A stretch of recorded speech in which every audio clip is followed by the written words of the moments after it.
আসসালামু আলাইকুম রহমতুল্লাহ। আমাদের এনইউ ইউনিভার্সিটি চ্যানেলের পক্ষ থেকে আপনাদের সবাইকে স্বাগতম। আজকে আমি অনার্স প্রথম বর্ষের অ্যানালাইটিক অ্যান্ড ভেক্টর জিওমেট্রি এই সাবজেক্টের চ্যাপ্টার 8 সম্পর্কে আলোচনা করতেছিলাম।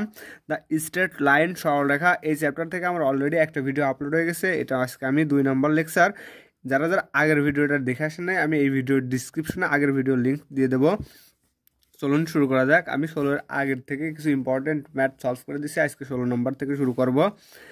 16 নম্বরে দেখাও যে x minus 5 divided by 4 equal y minus 7 divided by 4 equal z plus 3 divided by minus 5 এই একটা সরলরেখার সমীকরণ দেওয়া আছে, এবং x minus 8 divided by 7 equal y minus 4 divided by 1 equal z minus 5 divided by 3। সরলরেখা দুটি সমতুল্য হবে কিনা সেটা দেখা লাগবে, এবং ওই সমতলের সমীকরণ কত দেখা লাগবে এত আমাদের প্রুফ করতে হবে। 17x minus 47y minus 24z plus কত 172 ইকুয়াল টু 0 দেখা লাগবে, মানে এই সমীকরণটা দেখা লাগবে। আর ওইটা সমতুল্য কিনা সেটা দেখা লাগবে। সমতল ও হতে হলে পরে এই দুইটা সরলরেখা ইকুয়াল টু কত এর নির্ণয় করবো বা মডুলাস করবো। মডুলাস করার পরে যদি 0 আসে তাহলে সেটা সমতুল্য। আবার ওইখান থেকে আমরা আর একটা সূত্র অ্যাপ্লাই করবো। অ্যাপ্লাই করার পরে যদি আমাদের এত ইকুয়াল টু 0 আসে তাহলে কি এত সমীকরণ কি প্রমাণিত। চলুন শুরু করা যাক। তাহলে EX হলো আমরা প্রথমে সলিউশন, আমরা প্রথম সমীকরণটা ধরে নেব 1 নাম্বার ইকুয়েশন। তাহলে প্রথম দেওয়া আছে x minus 5 divided by 4 y minus 7 divided by 4 equal z plus 3 divided by minus 5। এটাতে ধরে নিলাম কত 1 নং ইকুয়েশন। এখন এইখান থেকে আমরা সরলরেখার দিক অনুপাত নির্ণয় করবো। আবার দ্বিতীয় সরলরেখা থেকে ওই সরলরেখার দিক অনুপাত নির্ণয় করব। ওর উপরস্থ একটা বিন্দু দেওয়া আছে, ওই বিন্দু তো আমরা তো জানতেছি মাইনাস থাকলে পজিটিভ আকারে নেওয়া লাগে, 5 7 মাইনাস 3। আবার ওই দ্বিতীয় সরলরেখার একটা বিন্দু দেওয়া থাকবে, ওইগুলোর আমরা ধরে নেব এক্স ওয়াই জেড আকারে। ধরার পরে তারপরে আমরা কি করব, দিক অনুপাত অথবা সমতলীয় হয় সেই সূত্র অ্যাপ্লাই করবো। অ্যাপ্লাই করার পরে তারপরে আমাদের প্রমাণ হয়ে যায়। তাহলে আমরা এত 1 নং ইকুয়েশন সরল, মানে 1 নং সরল রেখার দিক অনুপাত,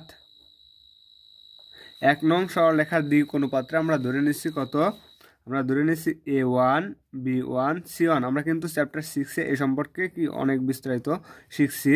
তাহলে এই সরলরেখার দিক অনুপাত কোনগুলো হয়, লবে যেগুলো থাকে ওইগুলোই কি দিক অনুপাত। তাহলে এখানে আছে লব বলতেছি সরি, হরে যেগুলো থাকে ওইগুলোই কি দিক অনুপাত। তাহলে এখানে থাকে আছে 4, এখানে আছে কত 4, এটা A1 এটা B1, আর এখানে আছে মাইনাস 5, এটা হচ্ছে C1।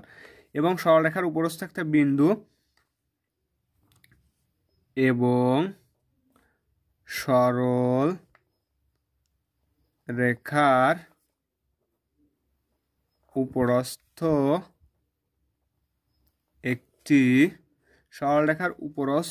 একটি বিন্দু কোনগুলো, সেই বিন্দুগুলো সেগুলোর আমরা ধরে নেব কত x1 y1 z1 আকারে। সেগুলো কোনগুলো, এই যে এইগুলো 5 7 কত 3। যদি আমাদের কি দেওয়া থাকে, যদি আমাদের মাইনাস আকারে দেওয়া থাকে তাহলে সেগুলো পজিটিভ আকারে আসে, আর যেগুলো পজিটিভ আকারে থাকে ওগুলো মাইনাস আকারে আসে। তাহলে প্রথমটা আছে মাইনাস আকারে, তাহলে এখানে আসবে 5, তারপরে আসবে 7, তারপরে কত মাইনাস 3। এগুলো হচ্ছে বিন্দু, উপরস্থ কি একটা বিন্দু। কোন সরলরেখা, প্রথম সরলরেখার উপরস্থ একটা বিন্দু। তাহলে আমরা দিক অনুপাতগুলো পেলাম 4 4 মাইনাস 5, এবং সরলরেখার উপরস্থ একটা বিন্দু পেলাম কত 5 7 মাইনাস 3। আমরা কোন সমীকরণ থেকে পেলাম, আমরা 1 নং ইকুয়েশন থেকে পেলাম। আমাদের আরেকটা সমীকরণ দেওয়া আছে, সরলরেখা দেওয়া আছে, সেটা কত, সেটা দেওয়া আছে x minus 8 divided by 7 equal y minus 4 divided by 1 equal z minus 5 divided by কত 3। এই সরলরেখা থেকে আমরা কি নির্ণয় করব, দিক অনুপাত এবং কত উপরস্থ বিন্দুগুলো নির্ণয় করব। তাহলে এইটার আমরা নাম দিই 2 নং সমীকরণ, মানে 2 নং সমীকরণ মানে 2 নং সরলরেখা। এই সরলরেখার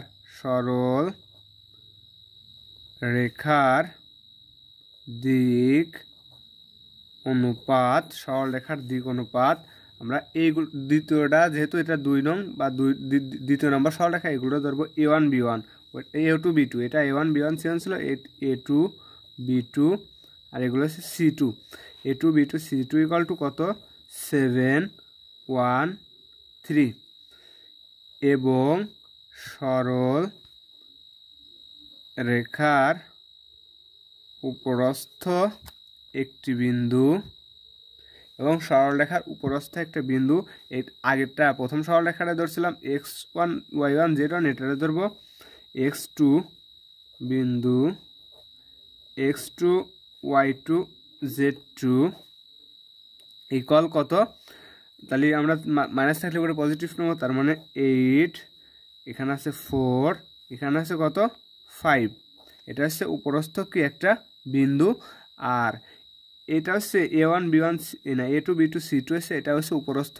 মানে উপরস্থ না এটা হচ্ছে দিক অনুপাত মানে দ্বিতীয় সরলরেখার দিক অনুপাত এত আর দ্বিতীয় সরলরেখার মানে উপরস্থ একটা বিন্দু এত এখন আমাদের কি সমতলীয় হওয়ার একটা শর্ত আছে বা সূত্র আছে ওটা 1 নং এবং 2 নং তাহলে 1 এবং 2 নং সরল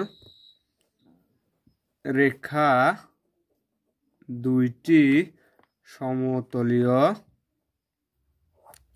সমতলীয় হয় তবে সমতলীয় শর্ত বা সূত্র সেটা হচ্ছে x2 minus x1 y2 minus y1 z2 minus z1 এখানে ডিভাইডেড বাই a1 a2 মানে কলাম বরাবর b1 b2 c1 c2 মানে মডুলাস আমরা জানি মডুলাস থাকলে কি করতে হয় এত ইকুয়াল টু তো আমার 0 দেখা লাগবে যদি 0 হয় তাহলে সরলরেখা দুটি কি সমতলীয় এখন এটার প্রত্যেকগুলোর মানে আমি জানি আর এই মানগুলো বসাবো মানগুলো বসালো আর মডুলাস মানে তো আমরা জানি কি নির্ণয় করতে হয় তাহলে নির্ণয় করব ঠিক আছে তাহলে আমাদের এত ইকুয়াল টু কত দেখা লাগবে 0 দেখা লাগবে তাহলে আমরা এটা বাম পক্ষ ইকুয়াল টু কত ডান পক্ষ দেখা লাগবে তাহলে L H S equal to আমরা দেখাবো এগুলোর মান বসালে কত পাচ্ছি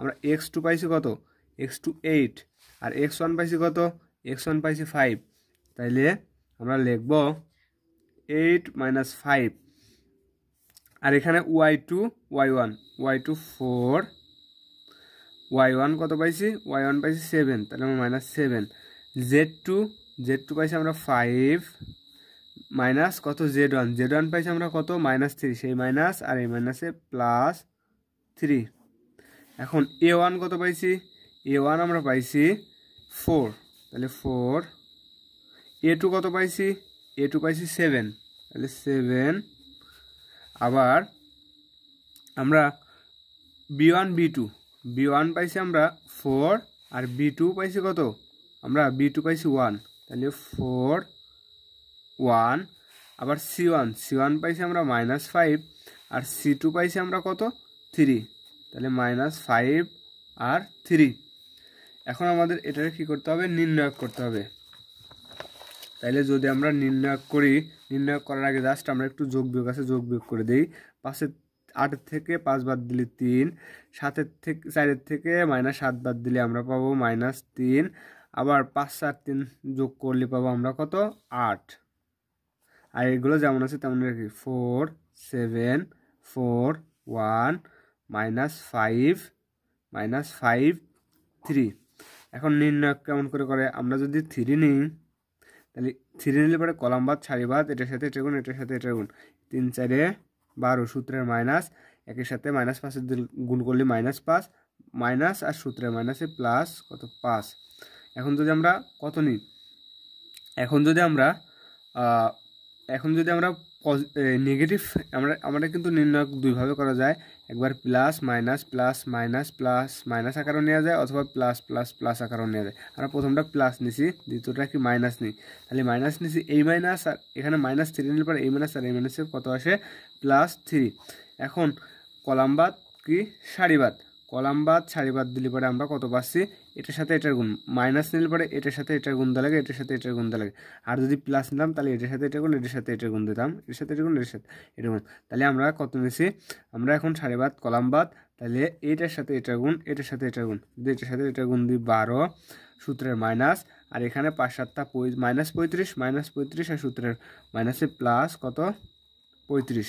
এখন আমরা কত নেব, পজিটিভ 8 নেব। কলাম বাদ সারি বাদ, এটার সাথে এটা গুণ, এটার সাথে এটা গুণ, তাহলে 4 অক্ষে 4 সূত্রের মাইনাস 4 7 28। তাহলে এইখানে যদি আমি কি করি, যোগ বিয়োগ করি, তাহলে 5 আর হচ্ছে 12, 5 আর 12 যদি আমি যোগ করি 17, তাহলে 3 গুণ 17 প্লাস 12 আর 35 যদি আমি যোগ করি, 12 আর 35, তাহলে 7 আর 4, 7 আর 4 তাহলে 47, তাহলে 3 গুণ 47 প্লাস এখানে 8, আর এখানে আছে 4 থেকে যদি আমি কত বাদ দিই, 28 মাইনাস 28 বাদ দিই, তাহলে পাবো মাইনাস 24, মাইনাস কত 24, এটা কিন্তু গুণাকার আছে, মাইনাস 24।